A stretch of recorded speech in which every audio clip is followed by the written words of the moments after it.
सुप्रभात, मैं ईशिता गोयल कक्षा 9वीं सी की छात्रा हूँ। आज मैं आप सभी के सामने हिंदी की प्रस्तुति करने जा रही हूँ, जिसका विषय है पत्र लेखन।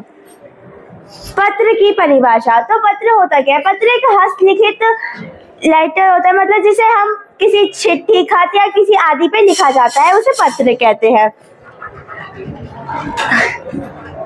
दूसरा आता है पत्र लेखन का महत्व क्या है, पत्र क्यों लिखा जाता है। पत्र हमारे जीवन में बहुत महत्वपूर्ण होते हैं। दो लोगों के संचार का साधन होता है पत्र। अब किसी भी व्यापारिक या आर्थिक बात को दूसरों को भेजने या प्राप्त करने के लिए पत्र बहुत काम आते हैं। पहले के जमाने में संचार का साधन पत्र हुआ करता था। अब आता है पत्र लिखते समय निम्नलिखित बातें अवश्य ध्यान में रखें कि पत्र लिखते समय क्या क्या बातें ध्यान में रखनी चाहिए। सबसे पहली आती है सरलता। पत्र सरल भाषा में लिखना चाहिए। भाषा सीधी, स्वाभाविक व स्पष्ट होनी चाहिए। अतः पत्र में व्यक्ति को पूरी आत्मीयता और सरलता से उपस्थित होना चाहिए। पत्र बिल्कुल सरल भाषा में होनी चाहिए, जिसे जो सामने वाले से पढ़ के तुरंत समझ आ जाए कि पत्र किस बारे में है। दूसरा होता है स्पष्टता। जो भी हमें पत्र में लिखना है यदि स्पष्ट, सुंदर होगा तो पत्र प्रभावशाली होगा। सरल भाषा शैली, शब्दों का चयन, वाक्य रचना की सरलता पत्र को प्रभावशाली बनाने में हमारी सहायता करता है। जैसा कि पहले बताया, पत्र सरल भाषा में होना चाहिए, तो इससे पत्र में स्पष्टता आ जाती है। संक्षिप्तता। पत्र में हमें अनावश्यक विस्तार से बचना चाहिए। अनावश्यक विस्तार पत्र को नीरस बना देते हैं। पत्र जितना संक्षिप्त व सुगठित होगा उतना ही अधिक प्रभावशाली भी होगा। मतलब पत्र छोटा लिखना चाहिए, लेकिन उसमें वो सारी बातें हमें पता होनी चाहिए जो पत्र में इम्पोर्टेंट होती है। ये नहीं कि हम पत्र में बहुत बड़े बड़े अनावश्यक बातें भरे जा रहे हैं, उसे छोटा लिखे बट अच्छा लिखे जो प्रभावशाली लगे। शिष्टाचार। पत्र प्रेषक और पत्र पाने वाले के बीच कोई ना कोई संबंध होता है। आयु पद में बड़े व्यक्ति को आदरपूर्वक, मित्रों का सौहार्द से और छोटे को स्नेहपूर्वक पत्र लिखना चाहिए। शिष्टाचार। अब हम जिसे पत्र लिख रहे हैं, जैसे अध्यापक को लिख रहे हैं तो उसे उस टाइप में आदर, हमसे छोटे हैं तो पत्र में शिष्टाचार सबसे मेन होता है। आकर्षकता व मौलिकता। पत्र का आकर्षक व सुंदर होना भी महत्वपूर्ण होता है। मौलिकता भी पत्र का एक महत्वपूर्ण है। पत्र में घिसे पिटे वाक्यों के प्रयोग से बचना चाहिए। पत्र लेखक को पत्र में स्वयं के विषय में कम तथा प्राप्तता के विषय में अधिक लिखना चाहिए। आकर्षकता व मौलिकता। पत्र को आकर्षक बनाने के लिए क्या, पत्र में हमें अपनी बातों से ज्यादा दूसरे वाले के बारे में ज्यादा लिखना चाहिए, जिससे वो आकर्षक लिखे। और मौलिकता, हमें उसमें थोड़े रिस्पेक्ट, जिसे हम रिस्पेक्ट कहते हैं, वो होनी चाहिए।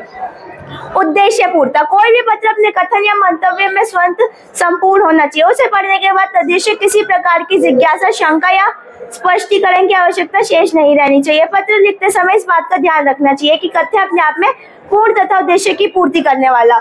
उद्देश्य पूर्णता मतलब पत्र लिखने का हमारा उद्देश्य कुछ और है, लेकिन हम उसमें ऐड कुछ और करे जा रहे हैं। अब जैसे एग्जाम्पल के लिए ले सकते हैं, अब है किसी की शादी, मुझे उसे बुलाना है, लेकिन मैं लिखे जा रही हूँ पत्र में कि शादी में ये है, वो है, ये नहीं लिख रही कि उसे शादी में आना है, कैसे, ये चीजें नहीं बताती है, तो इसे हम उद्देश्य पूर्णता कहते हैं कि पत्र में उद्देश्य पूर्ण होना चाहिए।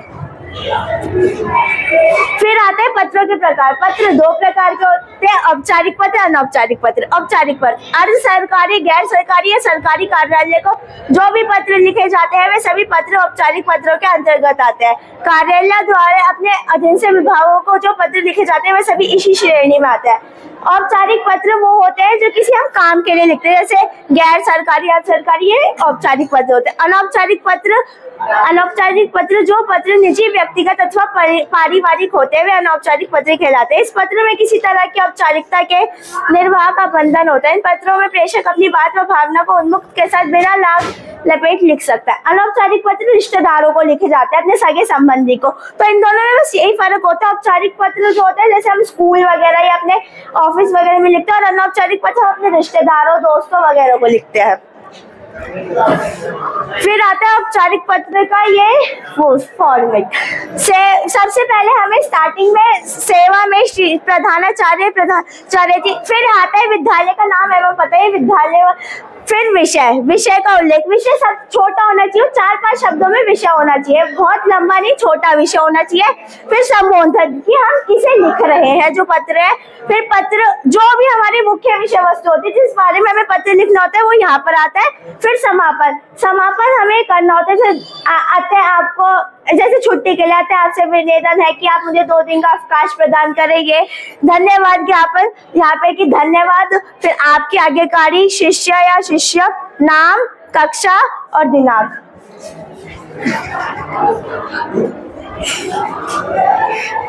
अरे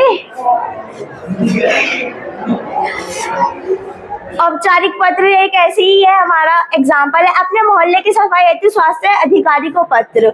सबसे पहले सेवा में किसे लिख रहे हैं उसका, फिर अपना ये एड्रेस कि आप कहाँ रहते हैं, फिर इस विषय कि हमारा विषय है क्या। देखिए जैसे इसमें कितना छोटा विषय है लेकिन इसमें पता चल गया कि पत्र इस बारे में है। फिर मान्यवर, उसके बाद जितना भी जो हमारा विषय वस्तु है कि पत्र जिस चीज के बारे में उसे लिखा हमने। एंड देन मैंने समापन कर आपसे प्रार्थना है कि इस मामले में व्यक्तिगत रूप से हस्तक्षेप करते सफाई व्यवस्था को ठीक कराने की कृपा करें। यह हमारा समापन होता है। धन्यवाद भवदीय। एंड फिर ये एडवर्स। अब आता है अनौपचारिक पत्र। इसमें आता है सबसे ऊपर प्रेषक का नाम एवं पता। प्रेषक होता है हम, जो हम भेज रहे हैं। सब यहाँ पे हमारा एड्रेस आता है। दिनांक, संबोधन कि हम किसे भेज रहे हैं, दोस्त को, किसी बुआ वगैरह। यथा योग्य अभिवादन जैसे नमस्ते, ये कुशल क्षेम ज्ञापन मतलब इसमें कुशल कहते हैं कि आपको पत्र भेजा, सब कुशल होंगे आप। इसमें ये सब चीजें आती है। मुख्य विषय वस्तु क्यों लिख रहे हैं पत्र आप। समापन की छोटों को प्यार देना, नमस्ते, ये समापन में आ जाता है। संबंध का उल्लेख किया, आप उनके क्या लगते हैं, बहन लगते हैं क्या। एंड प्रेषक का अपना नाम।